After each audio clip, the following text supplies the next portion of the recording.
Today we're going to finish up the planets, and to do that, we're going to first talk about some moons of Jupiter and Saturn, and then we're going to talk about Uranus and Neptune after that. Okay, so you can see over here, I've got a bunch of moons of Jupiter and Saturn and Uranus and Neptune. Remember, nobody even knows how many moons these planets have because they have so many of them. We found the most for Jupiter, Saturn number 2, but we don't know how many moons these particular planets have. And one of the reasons they're able to have so many moons is that their increased gravity means that they have basically a wider net to capture material in. However, most of the moons of Jupiter and Saturn kind of look like this. So these ones are actually for Saturn, but a lot of moons, most of the moons of Jupiter also look kind of like this. If I did not tell you that these were moons, what would you think these were? What do you guys think these, what do these look like?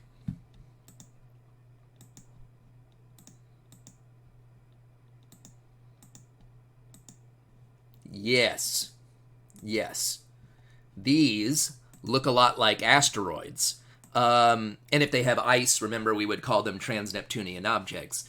But essentially, the reason they look like that is that most of the moons of Jupiter and Saturn probably are captured asteroids and other objects, like bits of comets and things, that got too close to these planets, got trapped in their gravity, and ended up orbiting that planet.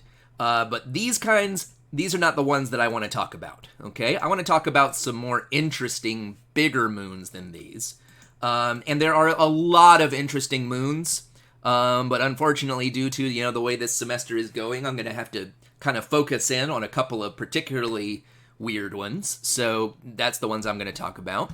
Right here, these are the 4 biggest moons of Jupiter, okay? The 4 biggest moons of Jupiter. Together, they're called the Galilean moons, because if you guys remember those 4 little dots that Galileo saw next to Jupiter, that he figured out were moons, this is those 4 little dots. But obviously, these are closer up pictures than Galileo had. And I'm not going to talk about all of the Galilean moons. I'm mainly going to talk about these first 2 right here. I'm going to talk about these 2, okay? And this one right here, it's spelled Io, and it's pronounced Io. Or Io. Both of those I've heard is acceptable pronunciations, but I'm going to pronounce this one right here, Io, spelled I-O. And then we're going to talk about this one right here called Europa. I do want to briefly mention these other 2 over here, though. This one right here, in particular, Ganymede. This is actually the biggest moon in the entire solar system. It's bigger than our moon, and it's even bigger than the planet Mercury, okay? So that's a very big moon right there. And if it's bigger than the planet Mercury, why is it that it doesn't get to be considered a planet? If it's bigger than a planet, how come Ganymede right there doesn't get to be considered a planet? What's wrong with Ganymede? Why doesn't it get to be a planet? That's right. It doesn't orbit the sun. You got to orbit the sun to be a planet. It's one of the parts of the definition of a planet, as we talked about in class. Okay, so I just wanted to point that out. But let's talk about Io and Europa, okay? Now, here we go. Oh, looks like I might have a question popping in. So let me briefly pause to see what that question is. Yes, these are the Galilean moons. These are the Galilean moons that Galileo discovered. Okay, so here we go. Let's talk about Io first. Oh, and one word of warning. Be careful when you're reading a test. A mistake a lot of people make when they see this, depending on the font, that looks like low. And a lot of times people have told me after the second test that they didn't know what the question about low was about. And then I told them, oh yeah, that's actually Io in that question. They were like, "Ah, oh, I know about Io. I knew all that stuff." So don't let that be you. If you see low, that's a capital I, okay? So don't get confused. All right. Now, here we go. Let's talk about Io a little bit. Here we go. All right. Does this is Io right here, does this look like our moon? Does this look like our moon? Clearly not, right? This does not look like our moon at all. What do you not see all over the surface here that we expect to see all over the surface of a moon? There's something that there's not a lot of on Io. Yeah, craters. We really expect a moon to have craters all over it, and Io essentially has almost none. There's a couple of black spots on there, like here and here, that you might think are craters. Those aren't craters. Okay, I'll explain what those are in a second. So let's try to figure this out. If Io is missing a lot of craters, and we definitely expect it to have a lot of craters based on the fact that it's the same size as the moon, what must be going on here? Why are the craters missing? What does that tell us about this moon?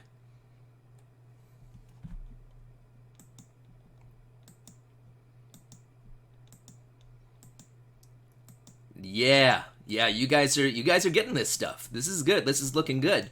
So a lot of you guys are saying the correct answer, or a bunch of parts of the correct answer in a lot of different ways. If there's not a lot of craters, something must be getting rid of them, and that's geological activity. Some of you guys said volcanoes, and on this particular moon, there are volcanoes.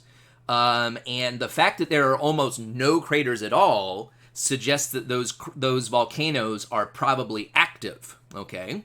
And we'll see if that's the case when we look a little bit closer. But yeah, so it turns out that these are all these spots, those are volcanoes, at least the ones that are big enough to see from space. There's a lot more volcanoes that you can't see from space. I'll go ahead and spoil it. These are active volcanoes, okay? This moon has so many active volcanoes. It has, per area, more activity than even the Earth has. So this is the most geologically active thing in our entire solar system. And yes, that tells us it must be hot inside. You can't have volcanoes and geological activity if you don't have molten rock inside. So this thing must be very hot inside. Let's look a little bit closer. If you look right here, this is the moon right here. And what they've done is they've zoomed in and showed you a couple of pictures. This right here is lava flowing out of a volcano. So we have caught some of these volcanoes in the act. We don't just think they're active, we've actually seen them erupting, okay? This over here is, when volcanoes erupt and they have that large plume of ash and smoke, that's this. This is volcanic ash shooting out of a volcano. While we sent a probe past this moon, it caught several eruptions for several different volcanoes all at the same time. So it's extremely active. Let me show you another kind of cool picture. Check this out. If we look right here,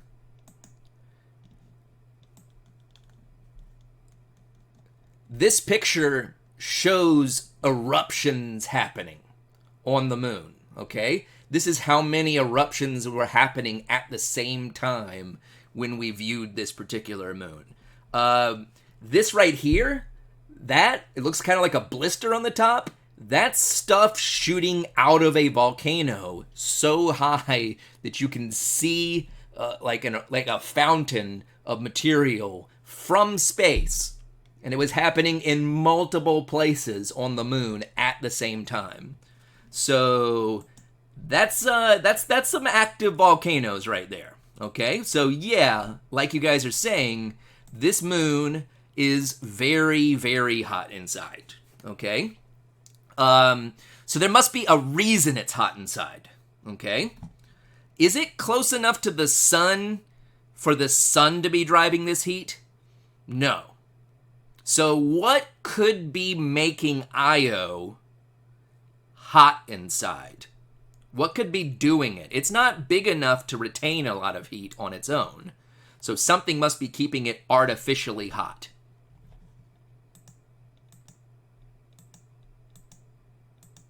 Oh, yes, we did get somebody saying it. Let's see. It looks like somebody else might be taking a guess. So it's, remember when we talked about Mercury and how we thought Mercury was too small to have enough heat to have a magnetic field? And then we learned that because Mercury's so close to the sun's tidal effect will stretch on Mercury because one side of Mercury is closer to the sun than the back. It stretches it out, and that friction from the rocks grinding causes it to be hot inside. So Jupiter does that same thing to Io, okay? If we look at, here's a picture right here from your book. Because Io is particularly close to Jupiter, the side that's closest to Jupiter gets pulled harder than the side that's farther away, and that causes it to stretch out like this. But then as it rotates, it keeps getting re-stretched, and the friction of the grinding rock is enough to basically completely melt the mantle, okay? So the mantle of Io inside is even more liquid than the mantle of the Earth is. It's basically just all magma, okay?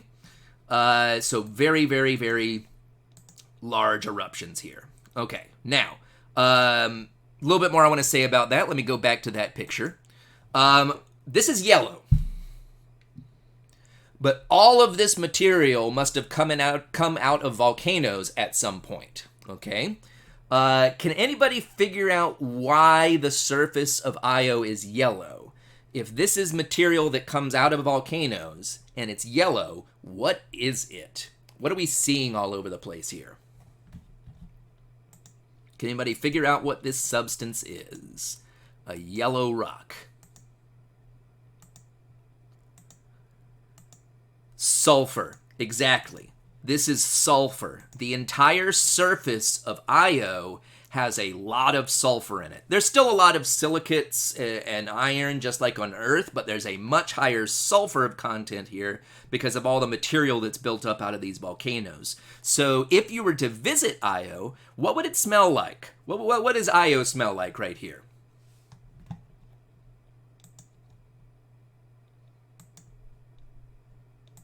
Yeah, it smells like rotten eggs. It smells like rotten eggs, okay? So you wouldn't want to visit Io because it stinks. And you wouldn't even really want to go near Io because if you remember, I showed you this picture right here with stuff bursting out of those volcanoes. Would we expect Io to have a very high gravity or a very low gravity? What would you expect? Low gravity or high gravity?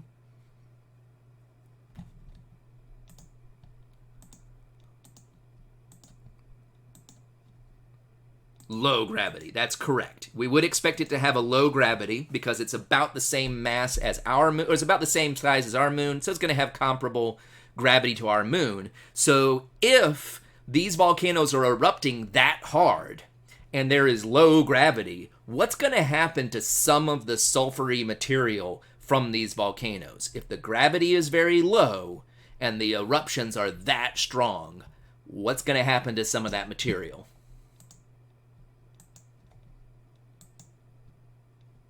It's actually a pretty cool thing that's going to happen. Yeah, it's actually launched completely into space and breaks free from the gravity of the planet, okay? Or say, of the moon.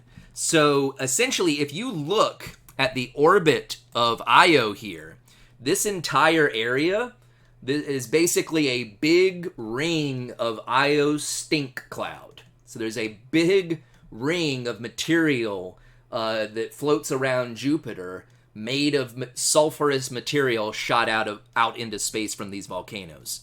And in fact, there are some moons. Normally, we think of moons being this color, right? Asteroids and moons being this color. But there are a few that fly close to Io that have been painted a little bit yellow.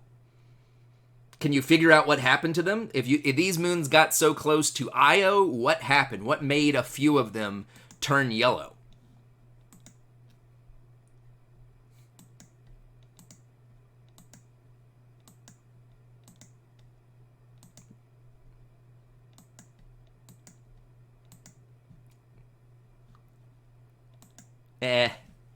Nobody's guessing on this one.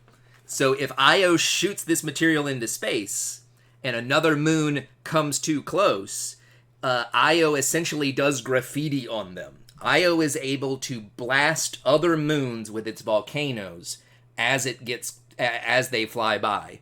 So basically, Io's out there just tagging a bunch of other moons, which I think is pretty crazy and awesome, right? So, last thing I want to say about Io is there are a few places on here. It's a little bit hard to tell, but it might be a little bit easier to see on this one. But there are a few spots on the ground that look a little more white colored. And what that is that the temperature on Io, we think of it inside, it's hot. But just above the surface, there's not much of an atmosphere here because of the low gravity, so the temperature, it drops to pretty cold above the surface. So sometimes when material shoots out of these volcanoes way up high, it freezes into the form of flakes and then falls gently back to the ground. So essentially, part of the material that comes out of these volcanoes is able to form snow that then falls gently to the ground, and that's the whitish color that you're seeing. It's not water snow. It's another sulfur compound that's able to make the snow, but I just do think that's crazy to me. So part of the material is snow. Okay? All right, so that's Io. Let's move on to Europa.